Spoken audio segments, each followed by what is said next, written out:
Halo Sobat Traders, kembali lagi bersama kita di sesi Q&A bersama saya Benedik serta Stella dan juga ada wajah baru di sini. Halo Pak Yudi. Halo Benedik, halo Sheila. Gimana nih Pak kabarnya Halo Pak? Pak. Ya, kabar baik luar biasa. Oke Pak. Nah, di sesi Q&A kali ini masih temanya sama nih, belajar mengenai trading untuk pemula. Nah, apa sih Stella bedanya tema Q&A kali ini sama yang video sebelumnya nih? Oke, mungkin aku sedikit mengulas nih tentang Q&A kita kemarin sama hari ini nih. Jadi kemarin tuh banyak banget yang nanya apa sih pengertian dari Forex, apa bedanya saham sama Forex. Nah, untuk hari ini kita akan membahas lebih dalam nih. Nah, Pak, banyak banget nih yang nanya, dalam transaksi Forex kita tuh bisa pakai mata uang apa aja sih, Pak? Oke, mata uang nih itu mata uang asing terhadap mata uang asing lainnya ya, jadi bukan terhadap rupiah. Misalkan mata uang pound sterling ya dari Inggris kan terhadap US dollar, atau euro terhadap US dollar, atau Australian dollar terhadap US dollar, atau US dollar terhadap Canadian dollar, US dollar terhadap Japanese yen, US dollar terhadap Swiss francs ya, dan masih banyak lagi, bahkan cross pair lagi ada lagi ya. Jadi banyak yang bisa di tradingkan untuk mata uangnya. Oke, tadi kan mata uang nih Pak. Nah, kalau proses transaksinya Forex sendiri itu gimana sih Pak? Oke, sederhananya nih transaksinya nih. Itu kayak di konvensional ya, kalau kita mau beli barang ya, ini suatu produk barang, beli ya di harga murah ya, kalau bisa dapat harga murah kenapa tidak gitu kan. Kemudian jual di harga mahal ya, kita jual di harga mahal ya. Jadi kalau misalkan kita beli ya di harga murah, jual di harga mahal ya, seperti itu sebenarnya sederhananya untuk transaksi ini. Kayak di money changer kan, kalau kita misalkan tukar uang, misalkan dolar rupiah, kita beli di misalkan 14.200, ketika di 14.400 kita tukar lagi ya, nah itu ada selisihnya 200, kita bisa memperoleh keuntungan. Seperti itu contoh sederhananya. Oke Pak, tadi kan Bapak membahas tentang prosesnya nih. Ada nggak sih Pak minimal nominal untuk kita untuk mulai berinvestasi nih? Di dalam proses trading nih minimalnya itu kecil ya sebenarnya ya. Kalau dulu memang mulai standar itu $100.000 kan, itu sulit ya. Ini bisa sekarang itu ya, itu mulai dari $200 dengan fixed rate 1 banding, maksudnya $1 sama dengan 10.000 itu hanya 2 juta rupiah kita bisa mulai untuk transaksi trading Forex.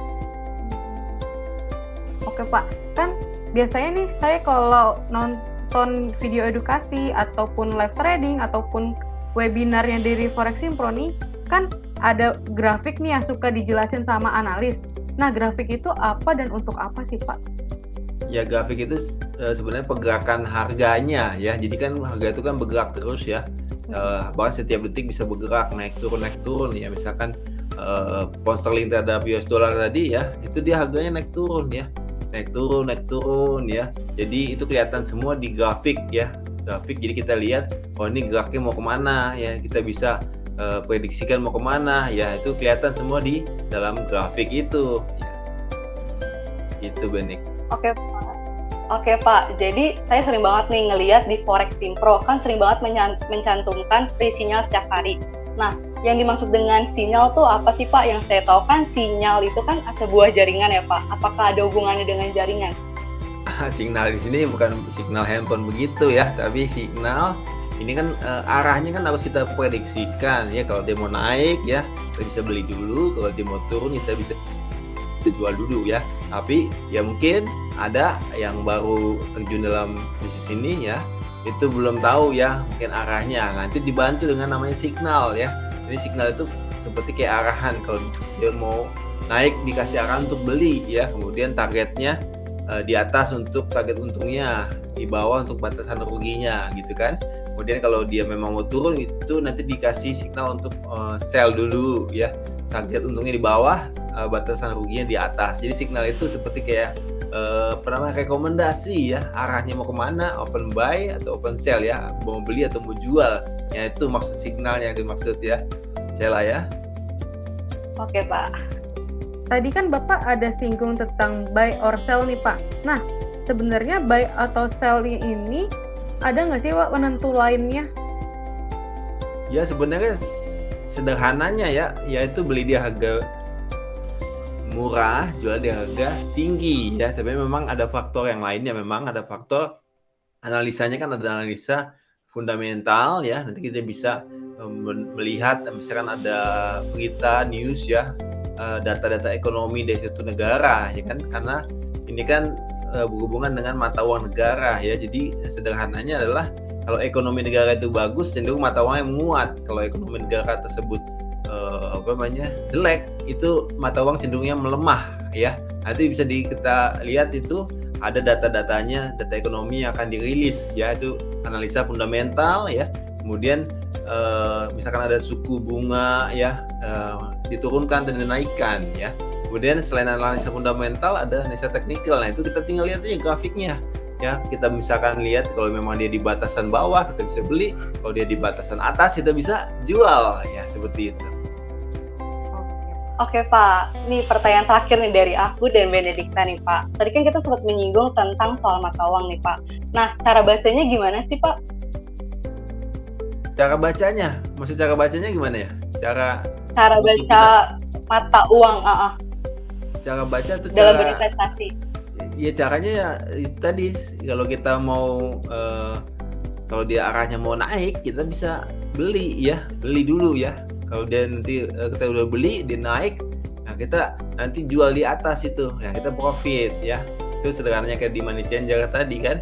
Tapi bisa juga kita bisa jual dulu, kalau diprediksi mau turun jual dulu, ketika di bawah kita tutup ya. Itu pun untung juga. Jadi mau naik mau turun bisa untung ya. Jadi dua peluang keuntungan, two ways opportunity ya. Jadi enak kalau dari forex itu peluangnya dua arah ya. Gak harus nunggu naik, tapi kalau mau turun pun kita bisa ambil peluang keuntungan dengan kita jual ya, kontrak jual lebih dulu. Ketika dia turun kita bisa close dan menghasilkan profit. Oke Pak, sepertinya sudah sangat cukup nih edukasi mengenai pemahaman trading forex. Nah, bagaimana nih Benedikta? Apakah sudah menjawab semua pertanyaan-pertanyaannya? Sudah menjawab semuanya tadi. Oke Pak, sepertinya sudah sangat cukup nih sesi pertanyaan dari kita.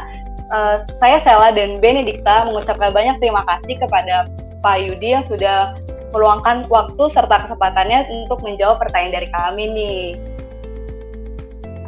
Sama. Oke, no problem.